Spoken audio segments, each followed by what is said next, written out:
am your space combat instructor. If you maggots survive recruit training, you will be a weapon. You will be a minister of death, praying for war. But until that day, you are pukes. You are the lowest form of life on Earth. You are not even human fucking beings. You are nothing but unorganized grabastic pieces of amphibian shit. Except not really. Welcome to another episode of Frontier Fundamentals. In this episode, I'm going to be showing you how to kill things. And in the last one, I had to pay the fine. The bribe didn't work, so yeah, that's the cost of doing business with smuggling sometimes. Anyway, but we still have enough for enough to make us a decent weapon of war.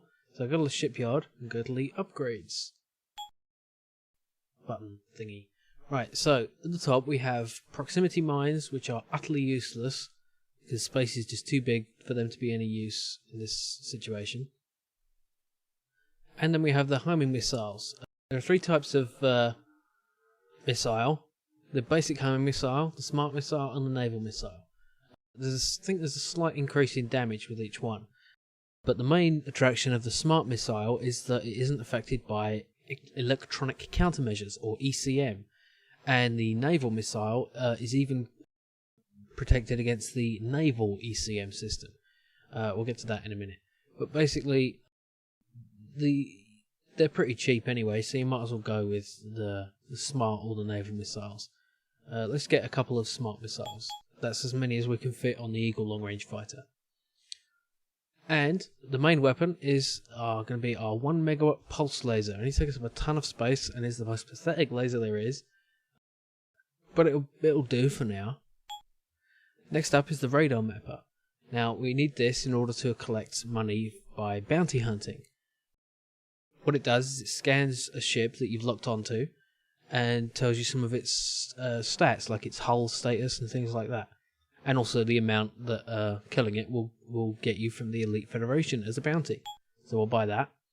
And finally, an Ecm system, which will protect us against missiles. The most common ones being used by pirates tend to be the home missiles. So yeah, Ecm system. And that leaves us with one cargo unit of space remaining. So we'll go to the stock market and buy some hydrogen fuel. Now, let's take a look at the updated specs now. You can see, look, we have some nice missiles stuck on the bottom of the ship. And you can see the ECM system, automatic pilot, scanner, which we already had, radar mapper, atmospheric shielding, and the 1 megawatt pulse laser. Now we have no room left for cargo, but we can make money by bounty hunting. Now let me show you how the radar mapper works, just because there's a ship right ahead of us. I'm going to put the annotations on.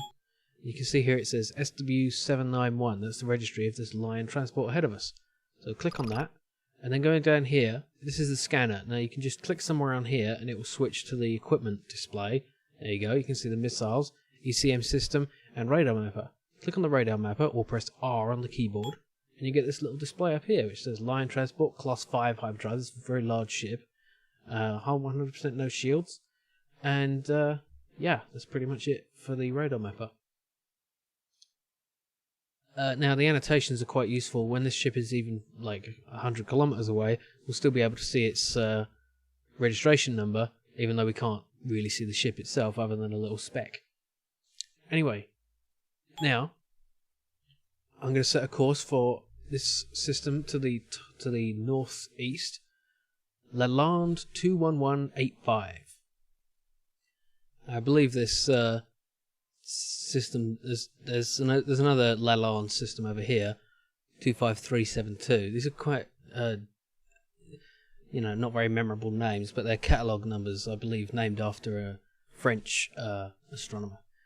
Anyway, let's go into the economics panel here, and as you can see, there's no illegal goods. This is a sign of low police force in this system. As you can see, even hand weapons are an export, and it's a corporate state, which means, and there's not really many people there. So this is a sign of a perhaps not quite as stable system as something like Sol. Anyway, let's launch and go into hyperspace when we're up high enough. Yes, vacate the area immediately. We always go on about that. Anyway, engage hyperspace. Right. Now, normally you'd be attacked on the way to a planet in the system, but in this case, I'm just gonna stay put and wait for them to come to me. Now, so if I just set the time acceleration to level 5, I should instantly be attacked. And what you should do once you hear that noise is reflexively press the escape key, which does the same as pressing the pause button here. This gives you some time to adjust and to get your bearings. Now, first thing I'm going to do is click here to bring up the scanner. Just click anywhere except one of these buttons.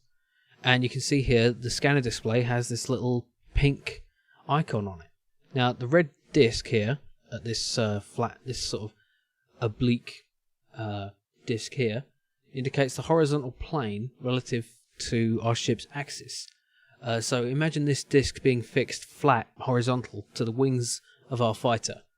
Now, this marker here indicates the position of a ship or another small object in the local area.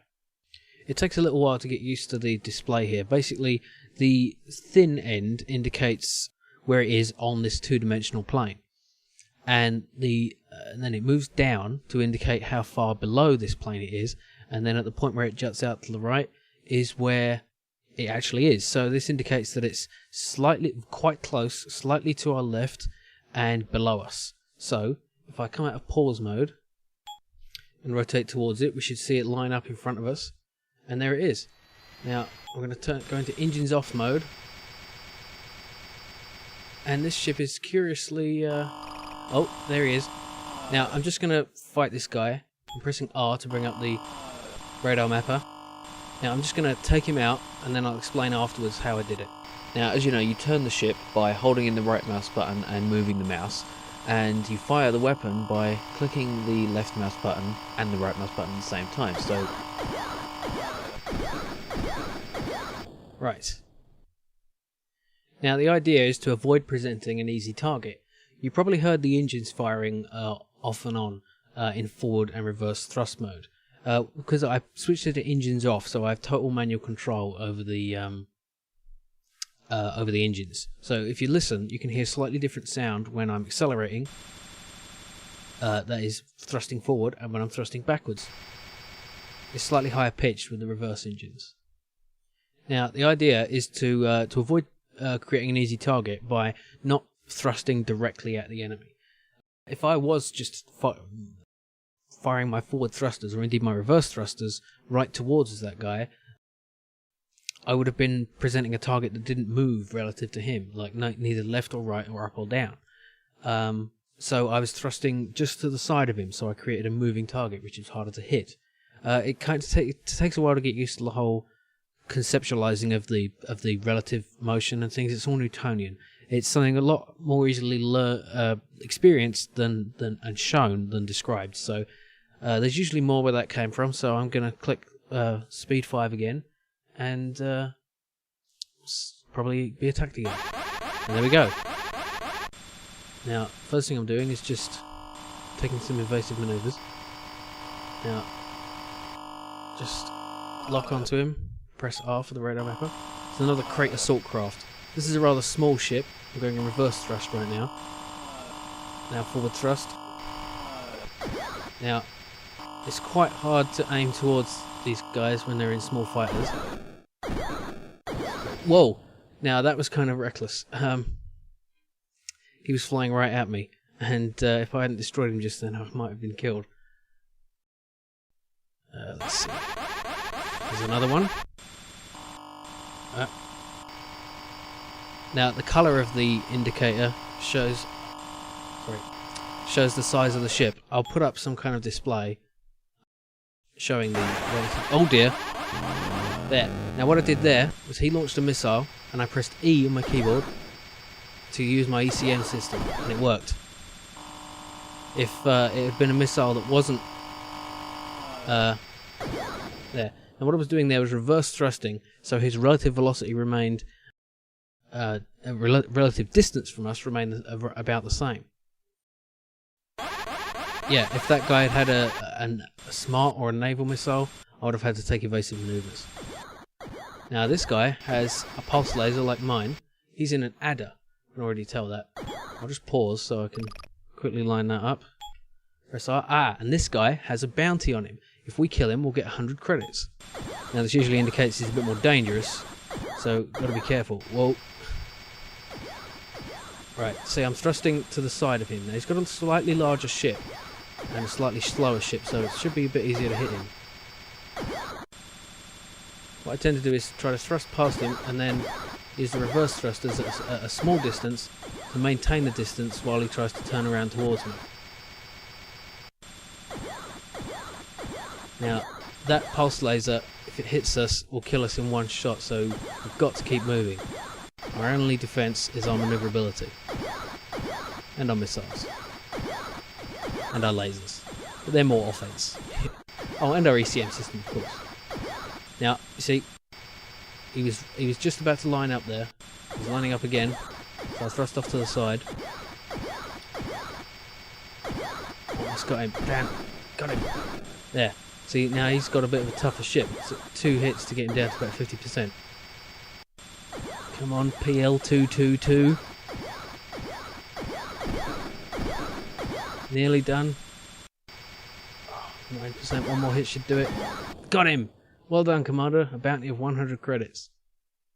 And all that's left of him is some smoking metal alloys. You could even go and try to destroy them if you want some target practice, but it's really difficult. Yeah, let's not bother with that. Watch it whiz by. Okay, let's fast forward again and see if there's any more enemies for us. Apparently not. Oh, that's because I had the target lost thing came up because I'd locked onto the metal alloys. Anyway, let's do that again. And attack again. This is usually quite a dangerous system. Oh god, this guy's got a beam laser. Now it would be nice if we had a beam laser, but we don't. I think the only reason he can fit one on his ship is because he has a military drive, which is like a normal hyperdrive, but it's a lot smaller, so you can fit other equipment on your ship, but they're very expensive. Now, notice here, I was made bounty of 200. Good. I was doing the reverse trick there because that's my preferred tactic with smaller fighters. I'm hoping I'll get attacked by something larger, but it's usually these little crates or headers. More crates. Some of these are from the original Elite. Usually the ones named after snakes or reptiles of some kind are the ones from the original Elite, and the ones from the new ones are named after birds, like the eagle, long-range fighter. You can actually see the profile of this ship. Forward thrust, reverse. Whoa, that was close. So you see, well, you can see the beam was getting close there, so I'm gonna get some not angular velocity, velocity at a different angle to him. There. And he's gonna fly right past. There. Who's your daddy? You can see there are quite a lot of pirates in this system. If I was here without any weapons, or if I didn't want to fight, I'd be really quite screwed. Oh god. Right. Now I've paused because my ECM system didn't work. As you can see, it takes the form of this electronic light show all around my ship. But unfortunately, I am being targeted by a smart missile. As you can see, you can use a radar mapper on the missiles as well as the ships here. So it's at 0.21 kilometers. So what I'm going to do first is log onto him with one of my missiles. The way I do this is I click on him, and I click on one of the missiles, then I click fire, which is either the M button or this fire here. Now, this is all in pause mode, but it's quite cool. You can actually see the missile has just launched. So it's about to shoot towards him, and you can see that he actually stopped firing. Sorry about that. unpleasant light show there. Now, what I'm going to have to do is lock onto this missile and then get it in my rear view. Now you can see it will be indicated by one of these blue dots here, but 2 of those are leftover space debris from the last few battles. So I'm just going to have to, what I'm actually going to do is I'm going to save because I could easily die here. Okay. Oh fuck. Yeah. When you come out of saving, it puts you right back into full speed mode. Let's try that again. Okay, now this is an example of what I was talking about before. When you save, right before your death immediately happens. Now I'm trying, I can't even get to the point where I'm pressing escape the moment I come into the game. There, I managed it. Now this missile is even closer. Now my only hope is still in pause mode, but I'm going to try anyway, just to thrust very fast and see if I can escape it. Ah, excellent. Oh. Now, I'm keeping this in my rear view, and it's getting closer. Now, when it gets really close, I'm going to turn to the right and try to, there. It went right. It went through right where I was. Now, as you might have noticed, I destroyed the other ship with my missile, so I don't have to deal with him. But this vengeance missile is coming after us. Now, you can see I am actually managing to outrun it a little, but once it gets its orientation facing towards me, it's likely to, you see, there it goes again. Now these things do run out of fuel, so it is possible to outrun it. What you need to do is just what I did there. You keep thrusting away from it, don't let up for a second with the thrust, and if it gets close, turn 90 degrees and keep thrusting. Sounds so rude. Ah, there we go, it exploded. So, by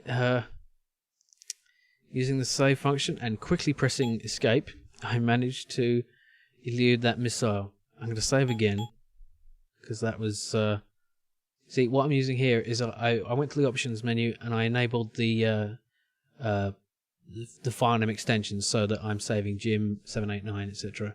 So save it. Now it's only doing that because I did some practicing ahead, and it doesn't matter. Anyway, so I'll show you what I mean. Just keep saving and it will keep making new saves. So this way you don't have to keep creating a new file name. And also the advantage is under here it gives you... Now that's weird.